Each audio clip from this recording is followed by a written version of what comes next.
बिस्मिल्लाहिर्रहमानिर्रहीम। अस्सलाम वालेकुम नाज़रीन। सबसे पहले तो हम आपको वो वीडियो दिखाएंगे जब शेख रशीद ने माफ़ी मांग लिया है कि जो वफाद डब्बू ने जो कहा है ना कि भाई ये टीटीपी की तरह इनके साथ निपटा जाएगा और इनको बैरून मुल्क इंडिया से फंडिंग होती है, उसके ऊपर शेख रशीद ने माफ़ी मांगी है। और सबसे बड़ी बात यह है कि हमेशा से जब से भी तहरीक लब्बैक के ख़िलाफ़ ऐसे कार्रवाई होती है तो देवबंद उलमा के जो मुआविया आज़म साहब हैं वो हमेशा तहरीक लब्बैक के हक़ में बोलते रहते हैं, वो आवाज़ उठाते रहते हैं। इस बार भी उसने आवाज़ उठाई है कि भाई हम तहरीक लब्बैक के ख़िलाफ़ ज़्यादती नहीं होने देंगे। नाज़रीन, सबसे पहले बात ये करते हैं कि जो अपना गुजरांवाला में जो हमारे कुछ ज़राए से जब हम मालूम किया, वहाँ शुरका से मालूम किया, तो वो कहते हैं कि लाहौर से लेके गुजरांवाले तक जितना बड़ा इस्तकबाल हमारा गुजरांवाला में हुआ ना, ब्रिज के ऊपर खड़े होके पूरे जितना भी लंबा जुलूस था उसके ऊपर यानी कि वो फूल निछावर की गए और उन्होंने अपने सीने मोहब्बतों के खोल दिए हैं। लंगर चल रहा है, सब कुछ तकसीम हो रही है, उनको किसी चीज़ की प्रॉब्लम नहीं है। गुजरांवाला से उनको जुलूस को बहुत ज़्यादा इज्जत, रिस्पेक्ट और प्रोटोकॉल मिला है, क्योंकि वो लास्ट जो नमाज जनाजा अदा की गई थी आशिकान रसूल की, वो गुजरांवाला का रहने वाला था। ये तो अब की सूरत हाल है कि जो जुलूस है वो पुरजोश है, उसके अंदर कोई किसी किस्म की कोई घबराहट नहीं है। बाकी नाज़रीन, बात करते हैं कि पाकिस्तान के एक साबिक चीफ जस्टिस था साकिब निसार, जिसको बाबा डैम भी कहते हैं, डैम का पैसा खा के वो भाग गया। उसने पाकिस्तान की तारीख का वहद वज़ीर आज़म इमरान खान साहब था, जिसको उसने कहा था कि ये सादिक और अमीन है। और बदकिस्मती से ये सादिक और अमीन का जो यानी कि इनके पास तगमा है वो इस हुकूमत के गले में पड़ चुका है। अभी हुकूमत चाहती है कि आप धरना ख़त्म करें, रहमतुल आलमीन मस्जिद में चले जाएं और हम आपके मुज़ाकरात मान जाएंगे। और तहरीक लब्बैक तो क्या पूरा पाकिस्तान, जो सहाफ़ी हुकूमत को सपोर्ट करने वाले हैं, वो भी ये कहते हैं कि इस हुकूमत ने मुआहदा क्यों किया। 4 मुआहदे तहरीक लब्बैक के साथ किए, 3 बार उनको घर भेजा गया, लेकिन इन्होंने उसके ऊपर अमल नहीं किया। तो अभी पीटीआई की हुकूमत में कोई ऐसा आदमी नहीं है जिसकी ज़बान के ऊपर तहरीक लब्बैक भरोसा करे, इसलिए हुकूमत इस टाइम ज्यादा परेशान है। बाकी कल वफाद डब्बू ने जो कहा था कि ये यानी कि इन लोगों को इंडिया से फंडिंग होती है, उसके हवाले से शेख रशीद ने क्या जवाब दिया खानजादा के प्रोग्राम में, वो सुने।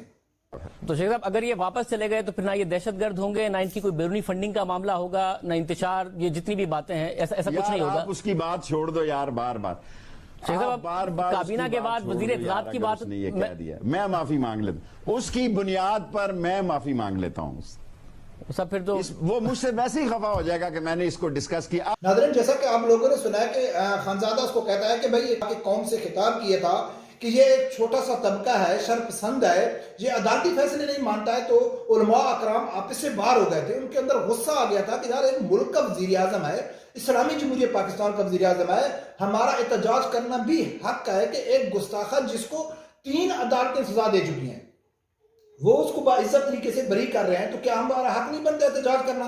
तो इसको कोई तरीके से बात करनी चाहिए थी। ये आके एकदम उलमा कराम के ऊपर चढ़ गया, फिर उसने उनके साथ झूठा मुआहदा किया, उनको एतमाद में लिया। लेकिन उस टाइम तो पहला मुआहदा था ना, सबसे पहले तहरीक लब्बैक ने कहा ठीक है, हम इस सच्ची और ईमानदार हुकूमत के ऊपर भरोसा करते हैं कि वो आसिया के केस को दोबारा रीओपन करेंगे और उसका नाम ईसीएल से यानी कि डाल देंगे, उसको बाहर नहीं जाने देंगे। लेकिन इस हुकूमत ने क्या किया, उलमा कराम को तकरीबन 40,000 उलमा कराम को जेल में डाल के इन्होंने अपने वादे से मुकर गए।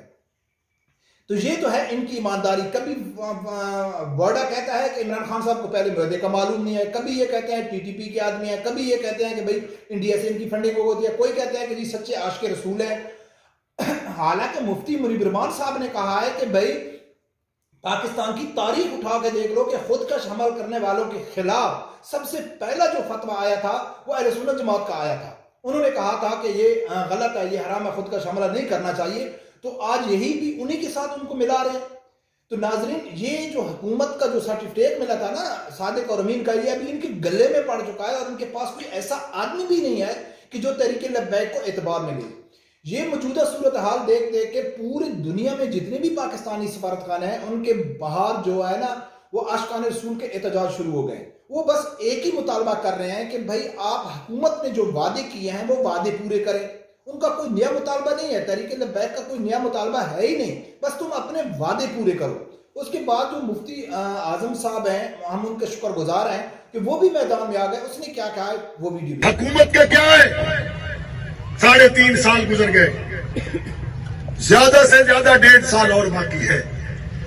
لیکن یاد رکھیں مرنے کے بعد 50,000 سال کا دن شفاعت مصطفیٰ کے بغیر مکمل نہیں ہو سکتا. کہتے ہیں مولانا صاحب ہم ان کے مطالبات کو کیسے مانیں؟ اگر آپ کی کیپیسٹی نہیں ہے، آپ مطالبات نہیں مان سکتے، آپ مذاکرات کریں. اگر آپ مذاکرات بھی نہیں کر سکتے، آپ کنٹینر لگا سکتے، آپ راستے بند کر سکتے، آپ ان کو سمجھا سکتے، لیکن کسی طور پر بھی میری قوم کے پیسوں سے خریدی ہوئی گولی ان کے سینے پہ نہیں چلا سکتے. راستہ روک سکتے، بات کر سکتے.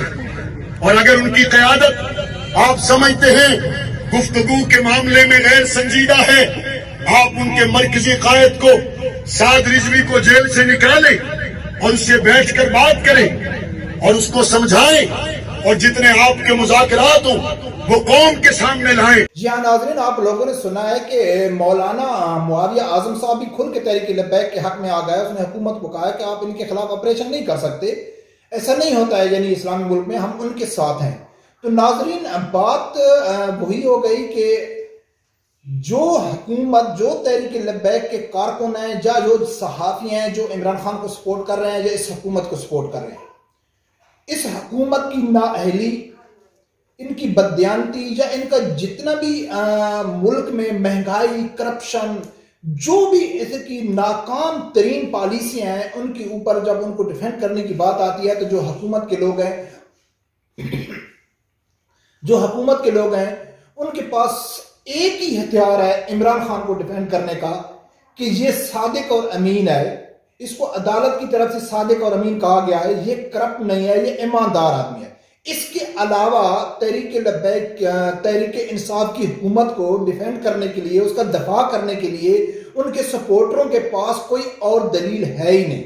بس یہی دلیل ہے کہ یار کچھ بھی ہو جائے عمران خان صاحب ایماندار آدمی ہے، کچھ بھی ہو جائے وہ سچا انسان ہے، وہ کچھ بھی ہو جائے وہ غدار نہیں ہے. اور آج اس کی ایمانداری، صادق اور امین اور ایمانداری اس کے گلے میں پڑ چکی ہے.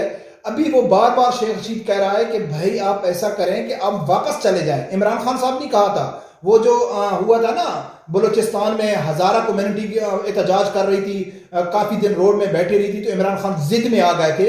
عمران خان صاحب وہاں تو آپ کی جانا مجبوری تھی کہ آپ کو منع کیا گیا ہے کہ آپ کسی فوتگی میں نہیں جا سکتے، آپ کسی ڈیڈ باڈی میں نہیں جا سکتے. لیکن تحریک لبیک میں اب ان کے ساتھ مذاکرات کیوں نہیں کر سکتے؟ ان کا یہ بھی مطالبہ نہیں ہے کہ ہمارے ساتھ مذاکرات کریں. ان کا تحریک لبیک کا ایسا کوئی مطالبہ نہیں ہے. لیکن آپ اپنی ہٹ درمی، اپنی ضد، اپنی انا کی وجہ سے اس ملک کو، یعنی اس ملک کا آپ بیڑا غرق کرنے کے لیے تلے ہوئے ہیں. تو ناظرین اس حکومت نے ضد بنائی ہوئی ہے. یقین مانے ناظرین کہ اگر 4 بار اس حکومت نے تحریک لبیک کے ساتھ دھوکہ نہ کیا ہوتا، اور مزید کی بات ہے کہ یہ سچی ایماندار حکومت منافقوں والا کردار ادا کر رہی ہے کہ منافقین کی جو سب سے بڑی نشانی ہوتی ہے وہ وعدہ خلافی ہوتی ہے، جھوٹ بولنا ہوتی ہے. اور اس حکومت نے تحریک لبیک کے ساتھ ان کے کم از کم 40 کے لگ بھگ عاشقان رسول شہید ہو چکے ہیں، اور یہ دھوکے سے کام لے لیا ہے، جھوٹ سے کام لے لیا ہے. ناظرین میں ہر ویڈیو میں یہی کہتا ہوں، میرا دل کہتا ہے اس حکومت کے اوپر بھروسہ نہیں ہے، یہ میں بالکل کہتا ہوں، مجھے اس حکومت کے اوپر بھروسہ نہیں ہے. لیکن میرا دل کہتا ہے کہ یہ حکومت ہٹ درمی نہیں کرے گی، حکومت ان کے خلاف آپریشن نہیں کرے گی. ہاں تھوڑا بہت تو ظاہر ہے عاشقان رسول کو بھی قربانی دینی پڑے گی، امتحان ہے. جیسا کہ میں لاسٹ ویڈیو میں کہا ہے کہ بھائی ایسی تحریکیں ہاں وقتی طور پر کمزور ہو سکتی ہیں، ان کے اوپر اللہ کی طرف سے آزمائش آ سکتی ہے. یقین کر ناظرین کہ میں بڑے یعنی کہ ایموشنل انداز میں یہ میں رب پروردگار سے ہر بار یہی دعا کرتا ہوں کہ یا اللہ ہم 24ویں صدی کے مسلمان ہیں، ہمارے اوپر آزمائش اتنی سخت نہ ہو کہ ہم آپ کی آزمائش کے اوپر پورے نہ اتریں. اور لاسٹ میں جو پی ٹی آئی حکومت کے سپورٹر ہیں ان کے لیے میرا پیغام ہے کہ بھائی آنکھیں کھولو. آپ جس کو صادق اور امین کہتے ہیں وہ 4 بار جھوٹا وعدہ کر کے مکر چکے ہیں، وعدہ خلافی کر چکے ہیں، اور اس کی وعدہ خلافی اور جھوٹ کی وجہ سے آج ملک کے حالات اس نوبت پہ پہنچ گئے ہیں. اگر رب پروردگار خیر کرے کیا ہونے والا ہے. تو ناظرین رب پروردگار سے یہی دعا ہے کہ اللہ تعالیٰ ہر آدمی کو حق سچ سننے کی اور اس کے ساتھ کھڑے ہونے کی توفیق عطا فرمائے.